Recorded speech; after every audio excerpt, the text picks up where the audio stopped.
yung pagkaluto guys, hindi naman masyadong lusak yung gulay. Tama lang, sakto lang talaga guys. Yung lasa at saka yung pagkaluto ng gulay guys, nabantayan maigi para hindi siya malusak. Okay? Yan guys, sabay-sabay na tayo kumain guys. Salamat guys sa inyong panonood.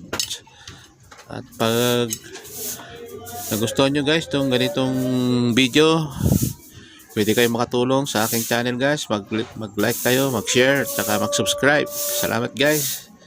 See you my next video. Right. Thank you guys. Bye-bye. God bless.